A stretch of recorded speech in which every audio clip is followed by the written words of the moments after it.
The 1994 genocide against the Tutsi stole my childhood, my joy, and the ability to laugh and pray. I had gone to visit my aunt a few days before genocide started. And then, this happened. We were on search to be killed. My parents died with thousands of others seeking refuge in our church. We hid in woods and bushes for weeks, terrified of being found and murdered.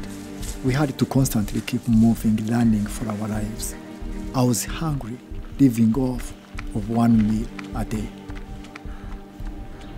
I remember feeling so sad, never sure if I would live until the next day.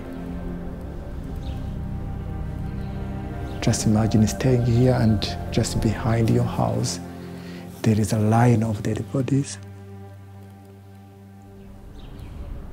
I was only 5 years old.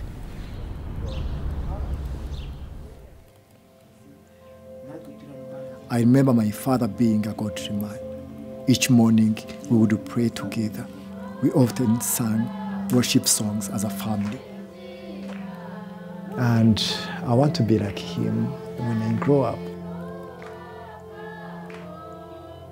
I miss my father and my mom, and I love them. When genocide ended, I was taken in by an uncle who also sheltered many other orphans, close to 40 kids. It was a struggle to find basic needs. By that time, that's when Compassion opened the project, and by God's grace, I was registered. I remember my uncle bringing me to the project on his bicycle for the very first time. It felt a little like coming home. My sponsor used to send pictures and letters. Losing your dad, you losing your mom. It's hard to find someone to tell you that he loves you, he's praying for you, and he's taking care of you. At the project, it felt like I had a family. I knew I would have enough to eat. Being closer to the church helped me meet Christ.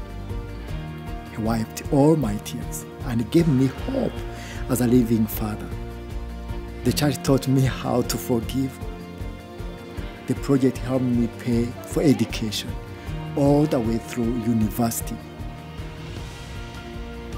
I started working as a translator, then sponsoring donor services associate, and now serving as partnership facilitator for Compassion International.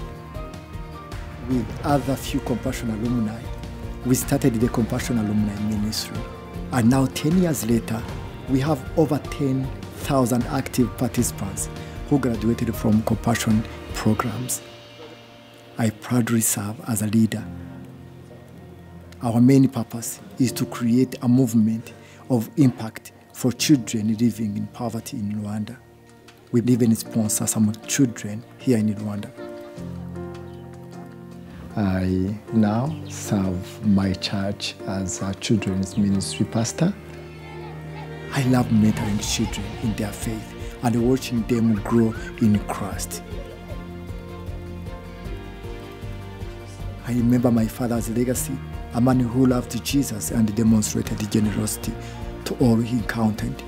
I endeavor to walk in that legacy, spreading the hope of Jesus to everyone I encounter.